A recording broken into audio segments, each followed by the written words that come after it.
నిమి వశిష్ఠుల పరస్పర శాపాలు. మహర్షి, ఈ కథ చాలా చిత్రంగా ఉంది. ఒక మహారాజు ఒక మహర్షిని, సాక్షాత్తు బ్రహ్మదేవుని కుమారుణ్ణి శపించడమేమిటి? ఎందుకు శపించవలసి వచ్చింది? ఏ తప్పు చేశాడని శపించాడు? దయచేసి తెలియజెబితే కానీ నా కుతూహలం తీరదు. జన్మేజయ, కారణం నీకు ఇంతకుముందే చెప్పాను. అన్ని శాపాలకు ఏది కారణమో దీనికి అదే కారణం. ఈ సంసారం సర్వకాలాలలోనూ ఆ మాయాగుణాలు మూడింటితో ఆవరింపబడి ఉంటుంది.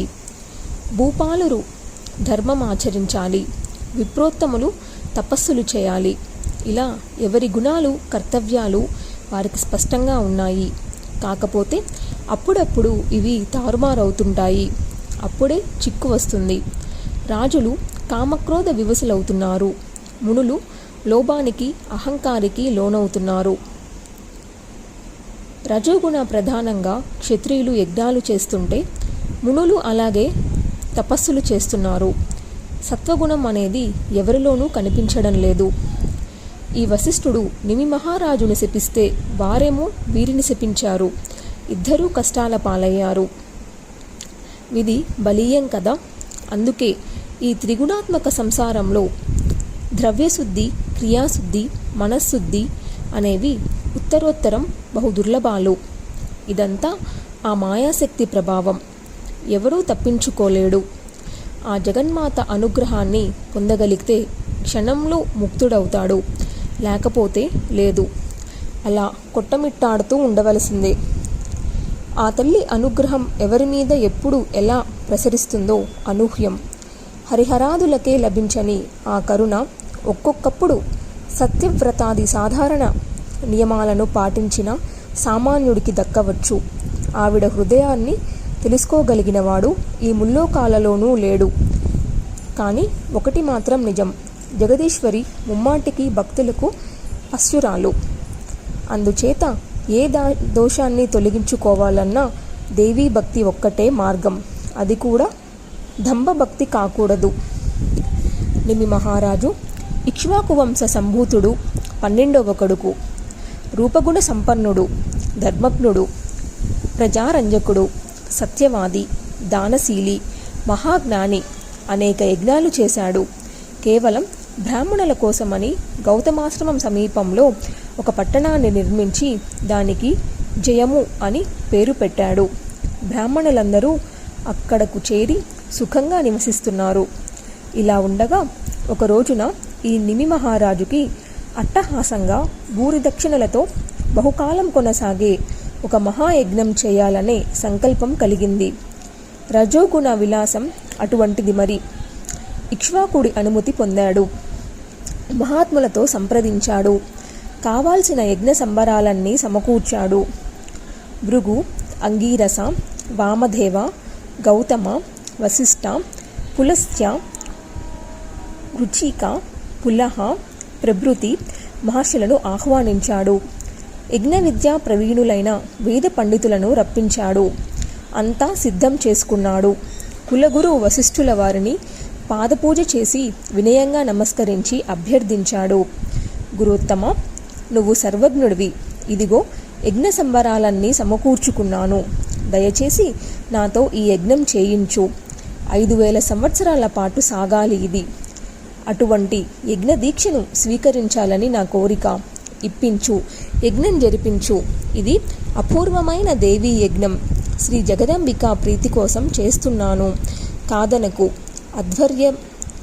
అధ్వర్యవం వహించు. నిమిరాజా, నీ సంకల్పం చాలా ప్రశస్తంగా ఉంది.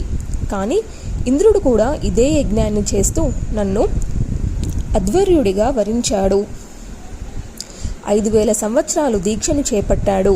నేను అంగీకరించి మాట ఇచ్చాను. అందుచేత ముందు అది పూర్తి చేయించి తరువాత నీతో చేయిస్తాను. అందాక ఓపిక పట్టు. దేవేంద్రుడి పనికి అగ్రస్థానం ఇవ్వాలి కదా. అది కాగానే క్షణం ఆలస్యం చేయకుండా నీ దగ్గరికి వచ్చేస్తాను అన్నాడు వశిష్ఠుడు. గురుదేవ, నేను యజ్ఞ సంబరాలన్నీ సమకూర్చుకున్నాను. ఋత్వికులందరినీ ఆహ్వానించాను. అందరూ వచ్చేశారు. ఇప్పుడు వాగడమేమంటే 5000 సంవత్సరాలు వాగడమంటే ఎలాగా? నువ్వు నా ఇక్ష్వాకు వంశానికి కులబ్రాహ్మణుడివి. మా పనిని కాదని వదిలేసి మరొకరి పనిని చేపట్టడానికి వెళ్ళడం నీకు భావ్యమా? ఇది అయుక్తమనిపించడం లేదు. బహుశా ధనలోభానికి లొంగిపోయినట్టున్నావు. మరొక్కసారి ఆలోచించు అని నిమి మహారాజు ప్రాధేయపడ్డాడు. వశిష్ఠుడు ఏమీ సమాధానం చెప్పలేదు. ఇంద్రయజ్ఞం చేయించడానికి వెళ్ళిపోయాడు. నిమిరాజు మనసులో కలత చెందాడు. ఏమైనా సరే యజ్ఞం నిర్వహించాలి అనుకున్నాడు. గౌతమ మహర్షిని అభ్యర్థించి అంగీకరింపజేశాడు. హిమాలయాల సన్నిధిలో సముద్ర తీరాన యజ్ఞం ప్రారంభించాడు. బ్రాహ్మణులకు భూరి దక్షిణలు సమర్పించి 5000 సంవత్సరాలను దీక్షను తీసుకున్నాడు. ఋత్వికులను ధన, గో, భూ, సువర్ణ దానాలతో సంతృప్తుల్ని చేస్తూ యజ్ఞం సాగిస్తున్నాడు. ఇంద్రుడితో యజ్ఞం పూర్తి చేయించి వెంటనే బయలుదేరి వశిష్ఠుడు నిమి మహారాజు దగ్గరికి వచ్చాడు. దర్శనం కోసం వేచి ఉన్నాడు. యజ్ఞ కార్యాలలో అలసిపోయి నిమి మహారాజు విశ్రాంతంగా నిద్రపోతున్నాడు. భృత్యులెవరూ లేపడానికి సాహసించలేదు. చాలాసేపు వేచి చూసిన వశిష్ఠుడికి కోపం వచ్చింది. ఇదొక అవమానం అనిపించింది. కులగురువును నన్ను కాదని మరొకడిని గురువుగా వరించి యజ్ఞం నిర్వహించడమే నాకు అవమానమనుకుంటే ఇప్పుడు ఇలా దర్శనం ఇవ్వకుండా మరింత కించపరుస్తావా? దీనికి తగిన శిక్ష అనుభవించవలసిందే. శరీరం రాలిపోయి విదేహుడివి అవుదువుగాక అని శపించాడు. ఇది విన్న సేవకులు కంగారుపడి నిమి మహారాజును నిద్రలేపారు. జరిగింది అంతా చెప్పారు. విశ్రాంతి మందిరం నుంచి గబగబా యువతలికి వచ్చి నిమిరాజు గురువుగారికి నమస్కరించాడు. హేతుబద్ధంగా ప్రసంగించాడు. గురువర్య, ఇందులో నా దోషం ఆవంత కూడా లేదు. నువ్వు ధర్మజ్ఞుడివి, సర్వజ్ఞుడివి. నీకు నేను చెప్పాలా? ధనలోభంతో ఇంద్రయజ్ఞానికి వెళ్ళావు. నేనెంత ప్రార్థించినా కాదన్నావు. యజమానుడిని వదిలేశావు. ఇటువంటి పని చేసినందుకు సిగ్గుపడవలసింది పోయి నా మీద అలిగి శపిస్తావా? ఇది నీకు భావ్యమా? ఎవరైనా అంగీకరిస్తారా? నువ్వు బ్రాహ్మణోత్తముడివి, బ్రహ్మపుత్రుడివి, వేదాంగవేత్తవు. అయితేనేమి సూక్ష్మమైన బ్రాహ్మణ ధర్మాన్ని తెలుసుకోలేకపోయావు. నీ తపస్సు కప్పిపుచ్చుకోవడానికి నన్ను శపిస్తున్నావా? నీ తప్పును కప్పిపుచ్చుకోవడానికి నన్ను శపిస్తున్నావా? ఎదురుదాడి చేస్తున్నావు. క్రోధం ఎవరికీ పనికిరాదు. నీ వంటి జ్ఞానులకు అసలు పనికిరాదు. విప్రుడివై ఉండి క్రోధ వివసుడివై నిరపరాధిని నన్ను శపించావంటే నీకు నేను ప్రతిశాపం ఇవ్వడంలో ఏ దోషమూ ఉండదు. కాబట్టి శపిస్తున్నాను. నీ క్రోధ సంయుత శరీరం రాలిపోవుగాక. నువ్వు అశీరుడివి అవుదువుగాక అని శపించాడు నిమి మహారాజు. మైత్రవరుణులకు వశిష్ఠాగస్త్యులు ఇలా గురు శిష్యులు పరస్పరం శపించుకొని దుఃఖం కొని తెచ్చుకున్నారు. వశిష్ఠుడు పశ్చాత్తాప్తుడై తన తండ్రి బ్రహ్మదేవుణ్ణి శరణు వేడుకున్నాడు. నిమి ఇచ్చిన శాపం చెప్పి కాపాడమన్నాడు. శరీరం పడిపోకుండా చూడమన్నాడు. అది సాధ్యం కాకపోతే మరొక శరీరం పొందడానికి జనకుడిని చూపించమన్నాడు. మరొక శరీరం పొందిన ఇప్పటి జ్ఞానం నశించిపోకుండా నాతోనే ఉండేట్టు అనుగ్రహించమన్నాడు. పుత్రుడి ఆరాటాన్ని బ్రహ్మదేవుడు అర్థం చేసుకున్నాడు. భయపడవద్దని ఓదార్చాడు. ప్రస్తుతానికి మిత్రవరుణుల తేజస్సులో నువ్వు ప్రవేశించు. తగిన సమయం వచ్చినప్పుడు అయోనిజుడుగా ఆవిర్భవిద్దువు గాని అప్పుడు ఆ రూపంలో నువ్వు ఇప్పటిలాగే ధర్మజ్ఞుడివై, వేదవేత్తవై, వేదాంగ విధుడివై, సర్వజ్ఞుడివై అందరి చేత పూజలు అందుకుందువు గాని అని సలహా చెప్పి పంపించాడు. తండ్రికి ప్రదక్షిణం చేసి హుటాహుటిన బయలుదేరి వరుణలోకం చేరుకున్నాడు. అక్కడ తన దేహాన్ని విడిచిపెట్టి మిత్ర వరుణుల తేజస్సులో జీవాంశగా ప్రవేశించాడు. కాలం గడుస్తుంది. ఒక రోజున ఊర్వశి ఏదో పని మీద వరుణాలయానికి వచ్చింది. సఖీజన పరివృతి అయి శృంగార చేష్ట విలాసాలతో ప్రకృతిని పులకరింపజేస్తూ వరుణలోకంలోకి వసంతంలా ప్రవేశించింది. ఆ రూపయవ్వన సంపద చూడటంతోనే మిత్రావరుణులు మన్మధార్తులయ్యారు. మనస్సులు చెలించి వివసులయ్యారు. సౌందర్యరాశి, ఓ ఊర్వశి, మమ్మల్ని కాసింత కటాక్షించు. పంచబాణుడు పగబట్టి హింసిస్తున్నాడు. మమ్మల్ని రక్షించు. మాతో విహరించి ఇలా అభ్యర్థించాడు. వారి బాధను అర్థం చేసుకుంది. భావం గ్రహించింది. సరేనని అంగీకరించింది. అనురక్తై క్రీగంటి చూస్తూ విలాసంగా వారింటిలోకి అడుగుపెట్టింది. అంతలోకి మిత్రవరుణులకు వీర్యస్థలనమయ్యింది. తెరిచి ఉన్న కుండలో పడింది. అందులో నుంచి 2 మహా తేజస్వులు సత్యోర్జన్ములై ఆవిర్భవించారు. ఒకడు అగస్త్యుడు, మరొకడు వశిష్ఠుడు. మొదటి బాలుడు తపస్సు చేసుకుంటానంటూ అరణ్యాలకు వెళ్ళిపోయాడు. రెండవ బాలుడు వశిష్ఠుడిని ఇక్ష్వాకు మహారాజు తనకు పురోహితుడుగా వరించి తీసుకువెళ్ళాడు.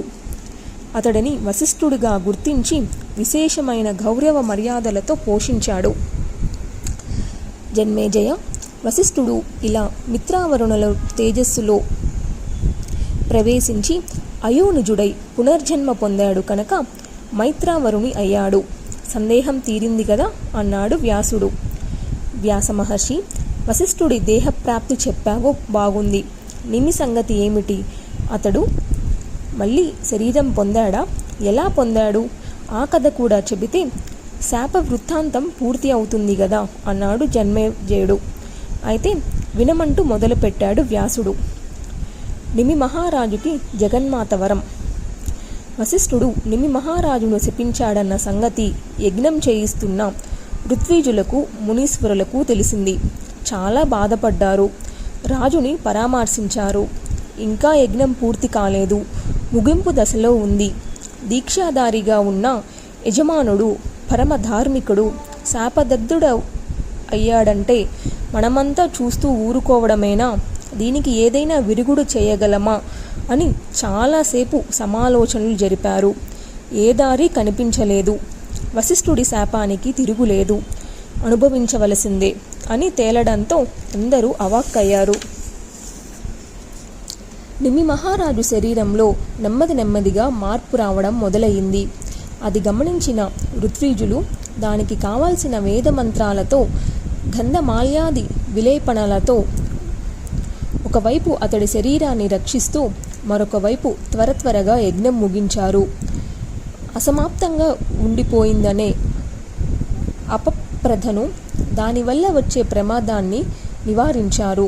యజ్ఞం ముగియగానే అవబృద్న స్నానం చేయించి ఋత్వి విప్రులు యజమానుణ్ణి బహుదా స్తుతించారు. నిమి మహారాజు సంతృప్తి చెంది సంతోషించాడు. దేవతలు కూడా ప్రసన్నులై ప్రత్యక్షమయ్యారు. సకలోపచారాలను అందుకున్నారు. నిమి మహారాజా, నీ దీక్షకు, నీ యజ్ఞానికి ప్రసన్నులమయ్యాము. నీకు ఏదైనా వరం ఇద్దామని వచ్చాము. కోరుకో. ఈ యజ్ఞం వల్ల నీకు ఉత్తమ జన్మ లభిస్తుంది. వశిష్ఠ శాపం వల్ల ఈ శరీరం రాలిపోతే రాలిపోని. పునర్జన్మలో నీకు దేవరూపం కావాలో మానవదేహం కావాలో కోరుకో, అనుగ్రహిస్తాం అని దేవతలంతా ముక్తకంఠంతో పలికారు. అప్పటికే నిమి శరీరం రాలిపోయి ఆత్మ మిగిలింది. అదే బదులు పలికింది. దేవతలారా, యజ్ఞం పూర్తయింది. మీరు ప్రసన్నులయ్యారు. అంతే చాలు. నాకిప్పుడు చాలా సంతృప్తిగా ఉంది. నాకు ఏ దేహం మీద వాంఛలేదు. శరీరం ఏదైనా ఎప్పుడో ఒకప్పుడు నశించిపోయేదే. అందుచేత ఏ రూపము నాకు వద్దు. సకల ప్రాణకోటికి చూపుల్లో నేనుంటాను. వాయు రూపంతో కన్నుల్లో సంచరిస్తాను. ఈ వరం అనుగ్రహించండి అని అడిగింది. ఇటువంటి వరం ఇవ్వడం తమ శక్తికి మించినదని, దీన్ని కేవలం జగదీశ్వరి మాత్రమే ఇవ్వగలదని, యజ్ఞంతో సంతృప్తి చెందింది కనుక తప్పకుండా ఇస్తుందని జగదీశ్వరిని ప్రార్థించమని సలహా చెప్పి దేవతలు నిష్క్రమించారు. నిమి ఆత్మ వెంటనే జగన్మాతను ప్రార్థించింది. గద్గద కంఠంతో బహువిధ స్తోత్రాలతో అభ్యర్థించింది. జగదీశ్వరి ప్రత్యక్షమయ్యింది. కోటి సూర్య ప్రకాశంతో రాశీభూత సౌందర్యంగా విరజిల్లుతున్న జగన్మాతను దర్శించి నిమి ఆత్మ కృతకృత్యమయ్యింది. మోక్షదాయకమైన జ్ఞానాన్ని ఇవ్వమని, సకల ప్రాణకోటికి కన్నుల్లో కలకాలం కాపురముండేలా వరం ఇవ్వమని కోరింది. జగదీశ్వరి అంగీకరించింది. ప్రారబ్ధ కర్మల అవశేషాన్ని బట్టి నీకు విమలమైన జ్ఞానం తప్పక లభిస్తుంది. సకల ప్రాణకోటికి కన్నులలో వాయు రూపంతో నీకు నివాసం సిద్ధిస్తుంది. నువ్వు కారణంగానే కన్నులు నిమిషం పొందుతాయి. ఇది మానవులకు, జంతువులకు, పక్షులకు మాత్రమే. దేవతలు ఆ నిమిషులే. వారి కన్నులకు ఈ రెప్పపాటు ఉండదు అని అనుజ్ఞ ఇచ్చి మహర్షులకు వీడుకోలు చెప్పి జగన్మాత అంతర్ధానం చెందింది. అటు తరువాత మహర్షులందరూ మరొకసారి సమాలోచనలు జరిపారు. అతడికి పుత్రుడు కలగాలని సంకల్పించి నిమి శరీరాన్ని చేరువలో ఉంచి మంత్రపూర్వకంగా అరణిని మదించారు. మదిస్తూ ఉండగా పుత్రుడు ఆవిర్భవించాడు. సర్వలక్షణ సంపన్నుడై ముమ్మూర్తుల తండ్రిలాగా ఉన్నాడు. అరణిని మదిస్తుండగా జన్మించాడు కనుక కొందరు మిది అన్నారు. జనకుడు శరీరం నుంచి పుట్టాడు కనుక మరికొందరు జనకుడు అన్నారు. విదేహుడైన నిమియే ఇలా ఆవిర్భవించాడు కనుక ఇంకొందరు విదేహుడన్నారు. అతని వంశంలో ఇటుపైన జన్మించే రాజులందరూ విదేహులు అనే వ్యవహరింపబడుతున్నారన్నారు. ఇలా ఆవిర్భవించిన నిమిసుతుడు జనకుడుగా ప్రసిద్ధికెక్కి గంగా తీరంలో అతి మనోహరమైన ఒక మహానగరాన్ని నిర్మించాడు. దానికి మిథిల అని పేరు పెట్టాడు. మహాసౌధాలతో, మహాప్రాకారాలతో, ధనధాన్య సమృద్ధులతో, హట్టశాలలతో మిథిలా నగరం విరజిల్లింది. అతడి వంశంలో పుట్టిన రాజులందరూ జనకనామంతో ప్రఖ్యాతి గడించారు. తత్వజ్ఞానులై విదేహులనిపించుకున్నారు. జన్మేజయ, ఇది నిమి కథ అని వ్యాసుడు ముగించాడు. వ్యాస మహర్షి, అంతా బాగానే ఉంది, కానీ ఇక్కడ నాదొక చిన్న సందేహం. వశిష్ఠుడంటే సామాన్యుడు కాదు, బ్రాహ్మణోత్తముడు, సాక్షాత్తు బ్రహ్మదేవుని కొడుకు, వేదాంగ విదుడు, అన్నిటికీ మించి తనకు గురువు, తన వంశానికి పురోహితుడు. అతడి మీద నిమి మహారాజు అలా అలగవచ్చునా? మహాయజ్ఞానికి దీక్ష వహించి క్రోధానికి లొంగిపోవచ్చునా? తాను ధర్మజ్ఞుడు, జ్ఞాని, ఇక్ష్వాకు వంశంలో జన్మించాడు. రవ్వంత ఓర్మి వహించలేకపోయాడా? ఇది చాలా విడ్డూరంగా ఉంది. దీనికి కారణమేమిటా అని ఆలోచిస్తున్నాను. నాకు అందడం లేదు, నువ్వే చెప్పాలి అన్నాడు జన్మేజయుడు. వ్యాస భగవానుడు అందుకున్నాడు.